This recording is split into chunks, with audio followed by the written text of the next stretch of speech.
E aí, pessoa, tranquilona? Já fazem 6 meses desde que eu postei meu último vídeo aqui, que também foi o primeiro, né? Como vocês podem ver, muitas coisas mudaram. Consegui estruturar algumas coisas a mais pra gente seguir em frente com esse canal de uma forma mais concisa, de conseguir trazer conteúdo um pouquinho melhor, né? A principal delas é que a gente agora tem um editor no canal. Então, salve editor, né? Muito obrigado. Sem você, esse trabalho não estaria sendo possível. E é isso. Bora botar pra nossa discussão de sempre, sem enrolação. Eu decidi chamar esse quadro de O Pensamento em Games, já que é muito isso. Nós estamos atrás de fundamentar a teoria dos jogos, né? A gente trouxe o livro Regras do Jogo, Fundamentos do Design de Jogos, que é um livro que introduz todas essas questões mais teóricas sobre design de jogos. Então, no primeiro vídeo, a gente fez a pergunta de o que é jogo? Então, esse livro, ele vai começar a dar essa resposta, mas ela é um pouco mais complexa do que a gente imagina. Para começar, ele dá o exemplo da poesia e de uma definição simples dela. Ele fala assim: a poesia é uma maneira de se contar histórias. É verdade, não é? Faz sentido. Mas será que essa definição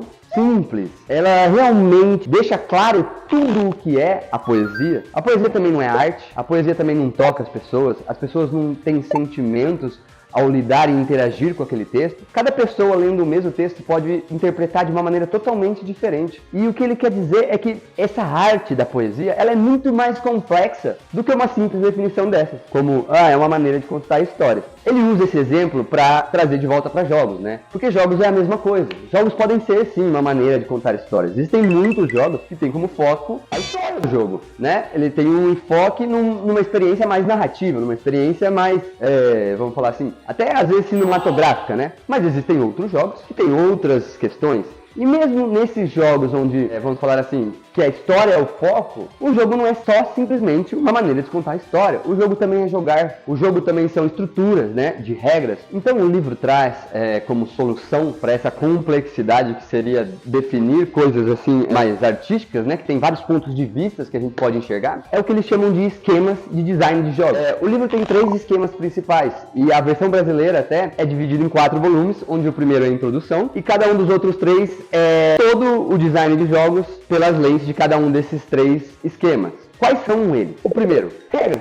Está no nome do livro, regras do jogo. O jogo sendo olhado por um ponto de vista formal. Como assim? O que ele quer dizer com isso? Vamos pensar. Um tabuleiro de xadrez. O tabuleiro de xadrez, quando ele está lá parado, ele não é nada, ele é um enfeite, ele pode funcionar até como um enfeite, né? Mas quando a gente senta para jogar xadrez, aquelas pecinhas que estão ali naqueles tabuleiros, elas se movimentam a partir de regras muito claras agora. Uma come a outra e o vencedor é aquele que conseguir fazer o checkmate no rei. Esse é o xadrez pelo ponto de vista das regras. As regras formais que possibilitam que o sistema do jogo funcione. Esse é o primeiro esquema. Regras. O segundo esquema que eles propõem se chama interação lúdica. Traduzindo, é gameplay. Mas será que ele está falando sobre a mesma gameplay que a gente entende quando a gente vai ver um vídeo de gameplay, por exemplo? Não, na verdade, ele está falando sobre a interação entre jogo e jogador e o que aquilo representa na nossa experiência. Por exemplo, voltando para o exemplo do xadrez, o que é a interação lúdica do jogador com o jogo? O que é a experiência de se jogar aquele jogo traz e cria na cabeça dos jogadores? De repente, o jogador de xadrez, ele começa a fervilhar a cabeça, ele tá pensando, nossa, vários movimentos na frente, qual vai ser a estratégia que ele vai usar, o que ele vai fazer, como que ele vai reagir a uma ação que o oponente dele fez, né? Então, a experiência de um cara jogando um jogo de xadrez, geralmente vai girar muito em torno desse pensamento estratégico, dessa sensação de nossa, meu Deus, o que eu faço agora? Não sei o que. Mas ainda assim, cada jogador pode ter uma experiência totalmente diferente. Se é um jogador profissional num campeonato, provavelmente ele vai estar interagindo com aquele jogo muito diferente de um iniciante jogando por hobby.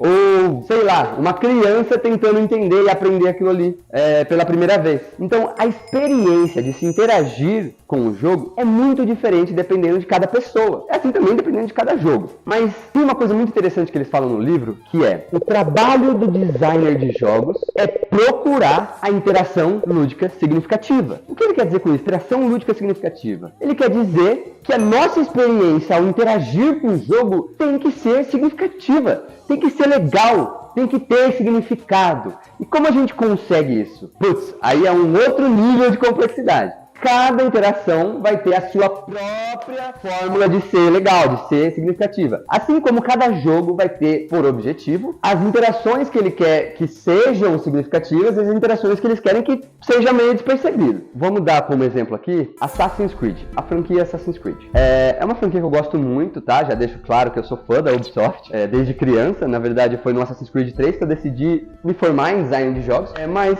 não vem ao caso. Lá no começo da franquia, nos primeiros jogos, até ali o Assassin's Creed 3 mais ou menos, a interação de se subir, se escalar pelas paredes, ela era uma coisa muito mais, vamos falar assim, travada, sabe? Tipo, você tinha que encontrar realmente o caminho por onde você tinha que subir, os movimentos eram mais devagar, você tinha mais tempo para olhar, assim, sabe? A interação era um pouco mais profunda, vamos falar assim. Você tinha que realmente até pensar, tipo assim, estrategicamente, como subir numa parede mais rápido, por qual caminho tomar, porque senão o cara podia atacar uma pedra e você caía, sabe? Com o tempo, com o passar do tempo, essa interação na franquia, ela foi perdendo um pouco desse significado. Ela foi se tornando cada vez mais fluida. E eu lembro de até de uma entrevista, ou era um artigo numa revista, não me lembro agora, isso foi em 2012, sobre o quanto eles tinham vontade de, por exemplo, fazer essa interação, ela ser um pouco mais, vamos falar assim, intuitiva e depender um pouco menos da atenção do jogador, para que o jogador conseguisse, enquanto ele estiver fazendo parkour, pensar em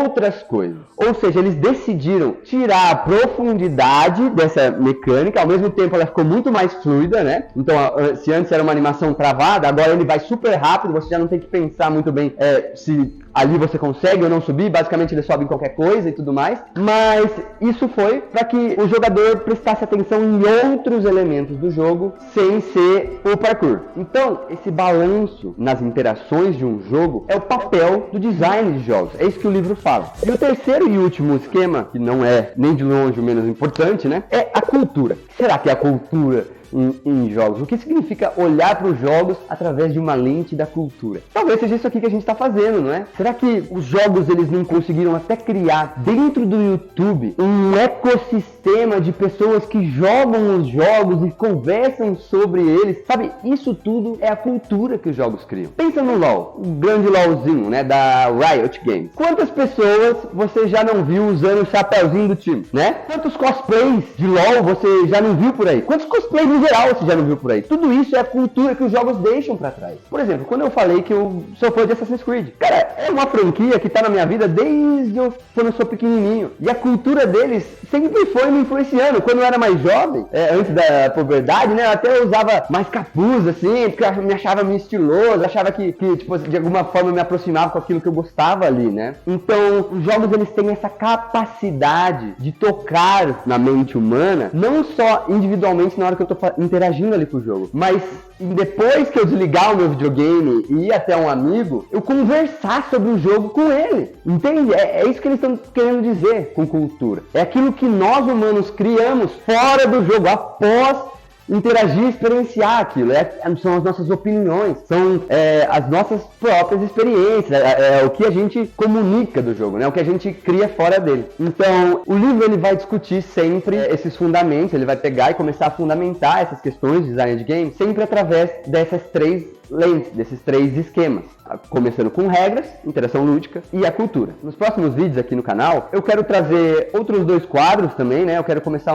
a discutir um pouco de história dos videogames também e entrar um pouquinho na prática, né? Pra gente entender um pouco além do design de games, começar a enxergar o desenvolvimento de games, né? Que são coisas diferentes. O desenvolver de jogos contempla o design de jogos, mas não necessariamente é só isso. Existem muitas outras questões quando nós vamos desenvolver um projeto de jogos, né? Vamos pensar, uma fácil, né? É a programação, né? A parte de engenharia tecnológica, engenharia de software, né? Faz parte do desenvolvimento de jogos, mas não é uma questão necessária de design de jogos, são coisas separadas. Então eu quero trazer esses conteúdos mais diversos, né, pra gente começar a variar um pouco mais o que traz no canal, mas a gente vai continuar discutindo sim esse livro, né, até terminá-lo, e depois vamos entrar em outros conteúdos sobre a teoria do design de jogos. Até lá, espero que vocês gostem desse vídeo, desse novo formato, dessa nova edição, desse novo cabelo. E bora lá, espero vocês. Muito obrigado, viu? Se inscrevam no canal se vocês curtiram. Não deixe de deixar um like também, porque é uma coisa que eu tô desprendendo um tempinho pra fazer aí e tá Tá sendo muito gratificante. Espero que a gente consiga criar bastante coisa aqui que gere valor pra todo mundo, beleza? Valeu, galera. Até a próxima.